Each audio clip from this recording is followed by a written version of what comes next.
Arsenal sepertinya perlu mencari tambahan kekuatan di lini depan setelah kesulitan mencetak gol melawan Manchester United. Kekalahan lewat adu penalti di putaran ketiga FA Cup memperlihatkan kelemahan Arsenal dalam memanfaatkan peluang. Meski unggul jumlah pemain setelah United bermain dengan 10 orang, Arsenal gagal memanfaatkan situasi tersebut. Peluang yang tercipta tak mampu diubah menjadi gol, menunjukkan perlunya pembenahan di lini serang. Kesulitan mencetak gol ini membuat Arsenal semakin yakin untuk mencari striker baru di bursa transfer Januari. Tambahan pemain berkualitas di posisi ini diharapkan mampu meningkatkan produktivitas tim. Beberapa nama besar telah dikaitkan dengan Arsenal, termasuk dua striker yang saat ini bermain di Premier League. Kehadiran pemain baru ini diharapkan bisa menjadi solusi jangka pendek untuk menjaga performa tim. Berikut adalah 4 striker yang bisa menjadi incaran Arsenal bulan ini. 1. Alexander Isak. Alexander Isak sedang berada dalam performa terbaiknya musim ini dan sudah mencetak 15 gol. Bomber asal Swedia tersebut juga mencetak 25 gol musim lalu di semua kompetisi. Di usia 25 tahun, Isak adalah pencetak gol yang terbukti di Premier League. Ia akan menjadi pilihan yang jauh lebih baik untuk Arsenal dibandingkan dengan pemain yang saat ini dimiliki Mikel Arteta. Dengan kontrak 3,5 tahun tersisa di St James Park, Arsenal harus mengeluarkan banyak uang untuk merekrutnya. Namun, itu akan menjadi investasi yang tepat bagi klub. 2. Victor Osimhen. Victor Osimhen sempat dikaitkan dengan Premier League setelah musim hebat bersama Napoli.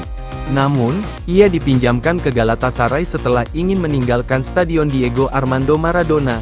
Di Turki, Osimhen terus menunjukkan performa terbaiknya. Ia sudah mencetak 13 gol dan 6 assist dalam 17 pertandingan. Osimhen kemungkinan besar ingin membuktikan dirinya di Premier League. Napoli juga diperkirakan ingin melepasnya untuk keuntungan finansial. 3. John Duran. Seperti Isak, John Duran juga menunjukkan kemampuannya untuk sukses di Premier League. Striker berusia 21 tahun ini telah mencetak 12 gol di 3 kompetisi musim ini.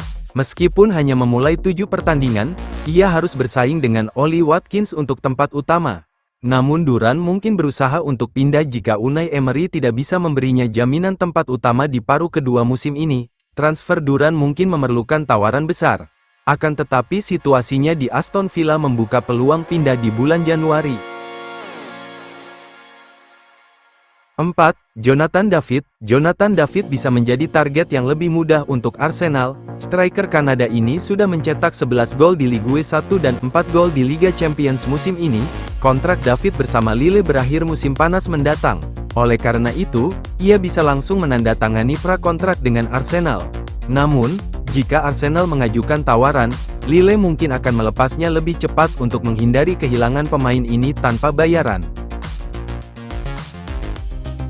Ada kabar buruk datang bagi Arsenal. Striker mereka, Gabriel Jesus terindikasi mengalami cedera yang parah. Kemarin malam, Arsenal menjamu Manchester United di Emirates Stadium pada pertandingan babak ketiga FA Cup 2024/2025. Di laga ini, Mikel Arteta mempercayakan Gabriel Jesus sebagai starter di lini serang The Gunners. Namun di laga ini, Jesus harus ditarik lebih awal. Ia mengalami cedera sehingga ia tidak bisa melanjutkan pertandingan. Namun para fans Arsenal cukup resah melihat cedera Jesus. Pasalnya sang pemain harus ditandu keluar lapangan, sehingga cedera yang ia alami terindikasi cukup serius. Terindikasi parah. Diwawancarai seusai pertandingan, Arteta ditanyai mengenai kondisi Jesus. Sang manajer menyebut bahwa cedera yang dialami sang striker terindikasi parah. "Jujur, saya sangat khawatir dengan kondisi cedera Gabriel Jesus," ungkap Arteta. Menurut Arteta, diagnosis awal tim medis Arsenal menunjukkan bahwa sang striker terkena cedera yang cukup serius. Ia harap-harap cemas menunggu hasil pemeriksaan medis menyeluruh untuk sang striker nanti. Dia harus ditandu keluar karena lututnya mengalami cedera. Jadi segalanya terlihat buruk saat ini. Pungkasnya, cedera yang dialami Jesus membuat Arsenal kini kekurangan striker di lini serang mereka. Sekarang hanya tersisa Kai Havertz dan Leandro Trossard yang bisa diplot di ujung tombak The Gunners.